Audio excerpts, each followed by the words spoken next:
Eto na ang aking fried pork belly.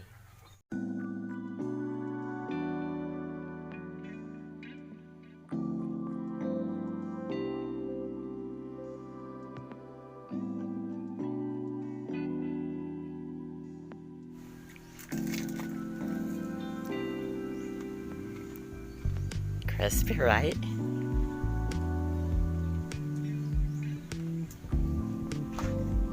Very good.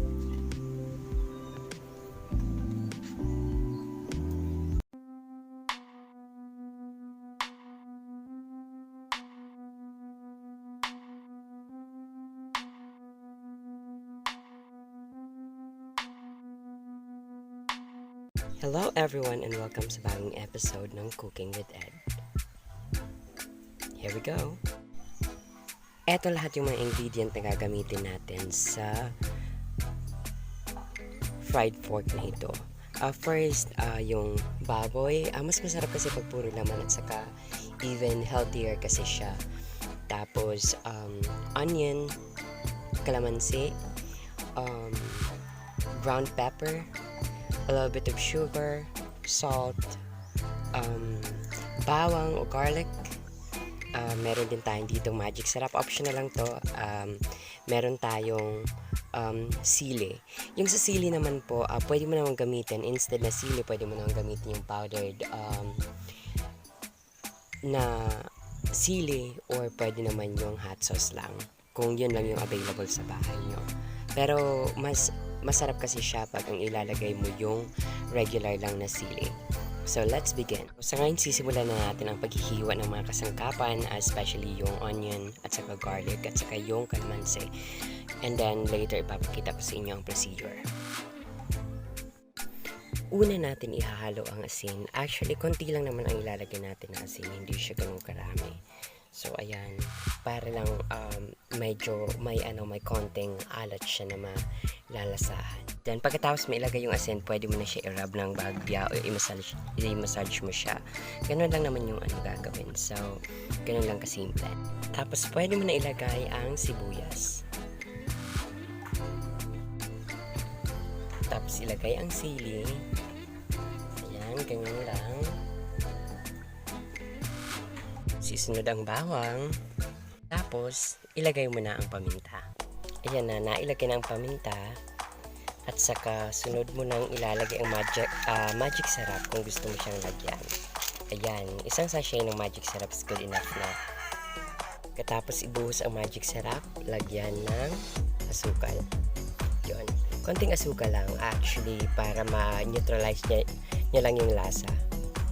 Ang mga pampalasa, paghalu-haluin at i-massage upang ma-absorb ng karne ang mga pampalasa. Lagyan ng kalamansi at pagkatapos ilagay ang kalamansi, ilagay ang toyo. Ayun.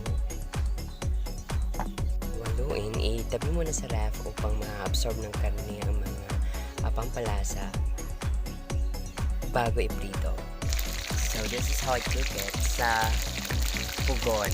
Etong ganito lang sa tatlong bato na magkakadikit and then sa gitna yung apoy. Ganyan siya. As you can see, ito yung isa sa pinaka-primitive na way ng cooking ng pagluluto dito sa Pilipinas. I don't know kung ilan lang sa inyo ang marunong nito. Nasa gastos na ganda kasi magluto dito kasi mas mainit and then more on siya, malalasahan mo talaga yung iba kasi yung lasa ng luto gawa dito sa ganitong way ng pagluluto. Ganito siya, ganyan ang look niya. Yan. Eto na po ang isa sa aking pinaka-paboritong luto, ang fried pork belly. Ito na. Thank you so much for watching. Enjoy!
What can you say?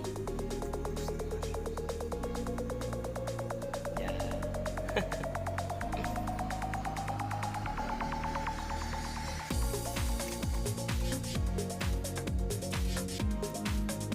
Crispy, right?